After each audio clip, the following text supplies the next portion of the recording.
Hello, everyone, and welcome to our session. I am so excited to guide you through one of the most powerful and awe-inspiring events in our universe. Today, we are exploring what scientists call the cosmic dance, the dramatic journey of two black holes colliding. Look at this visualization.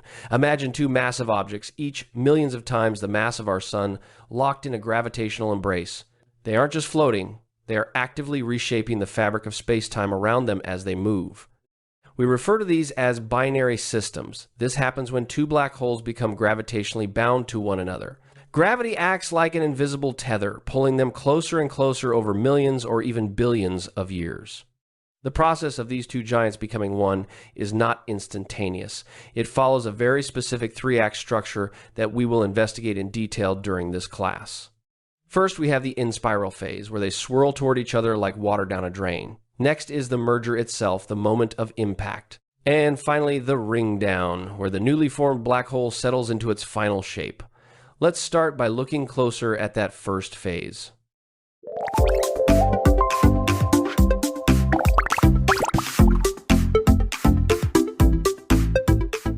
Building on that cosmic dance we just introduced, let's dive into stage one, the in-spiral phase. This is the longest part of the journey, often lasting millions or even billions of years as two massive black holes begin their slow, inevitable approach. The central concept here is orbital decay. Unlike the Earth orbiting the Sun in a relatively stable path, these black holes are constantly losing energy. This loss causes their orbits to shrink, pulling them slowly but surely toward each other. You might wonder, where does that energy go? It's released as gravitational radiation. These are ripples in the very fabric of space-time, moving outward at the speed of light. Imagine throwing a stone into a still pond, except here, the stone is a pair of black holes and the pond is the universe itself. As the orbit shrinks, the pace accelerates.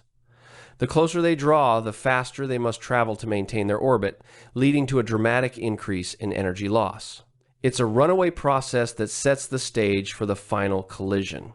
Let's keep this momentum going as we look at how this appears in a simulation. Welcome!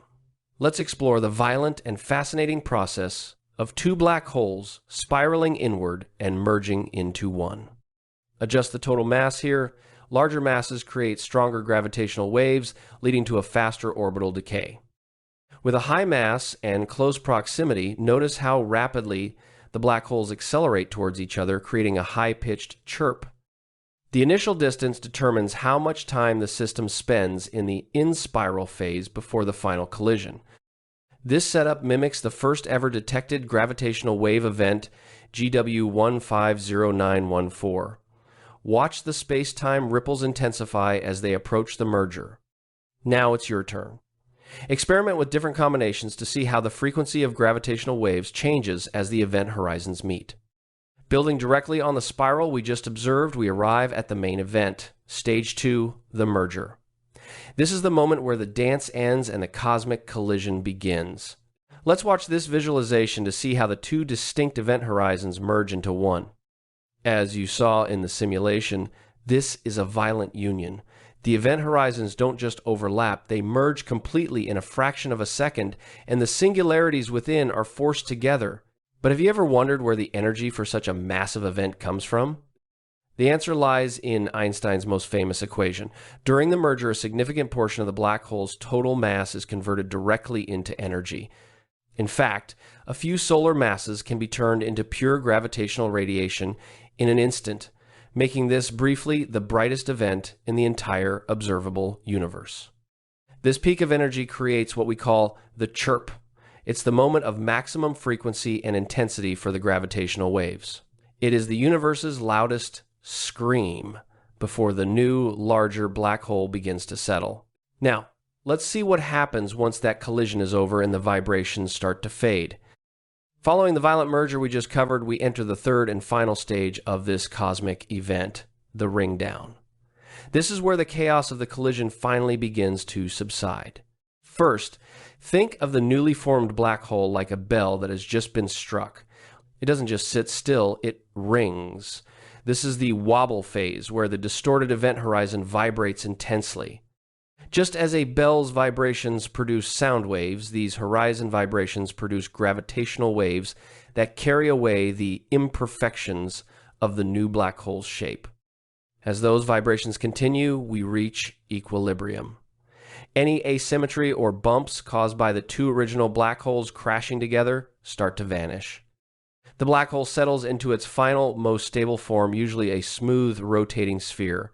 It's gravity's way of tidying up the mess after the collision. Finally, we have damping. The last ripples in space-time fade away as the black hole sheds the last of its excess energy. In the end, all that remains is a single, silent, massive black hole. It's the quiet aftermath of a gargantuan struggle. Now that we've seen how they form and settle, let's explore how these ripples actually travel across the universe to reach us here on Earth. Building on what we just covered regarding the ring-down phase, these vibrations don't just disappear.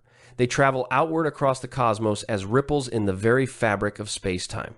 Look at this visualization here. It shows how a massive event, like the black hole merger we studied on page 5, creates waves that physically stretch and squeeze space. Imagine the universe as a vast ocean. These are the swells moving through the water after a heavy stone is dropped in. For a long time, these were just a theoretical prediction. However, in 2015, we had a massive breakthrough.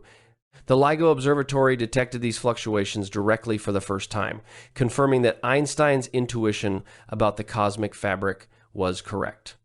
This discovery allows us to hear the universe, while telescopes see light. Gravitational wave detectors sense the vibrations of massive events. It's like adding a soundtrack to a silent movie we've been watching for centuries. It's a profound shift in how we understand our place in the stars. Now that we've explored the mechanics and the discovery of these ripples, let's see how much of this journey you've captured in our final assessment. As we bring our exploration to a close, it's clear that we are standing at the threshold of a new era. We've moved beyond just looking at light. We are now listening to the very vibrations of the universe. We've traced the journey from the spiraling dance to the final merger, where two separate black holes finally coalesce into a single, massive entity, as we detailed in our simulation earlier. This process represents one of the most energetic events in the cosmos. Remember, the invisible energy we discussed on the previous pages is what stretches and squeezes the space around us, creating the waves we finally learned to detect. Looking to the future, the horizon is expanding. Our detectors are becoming more sensitive, and soon we'll be able to capture the signals from supermassive black hole mergers events on a scale that is almost difficult to imagine. You've all done an incredible job today navigating the complexities of general relativity and space-time ripples. I hope this leaves you looking up at the night sky with a renewed sense of wonder. Great work, everyone!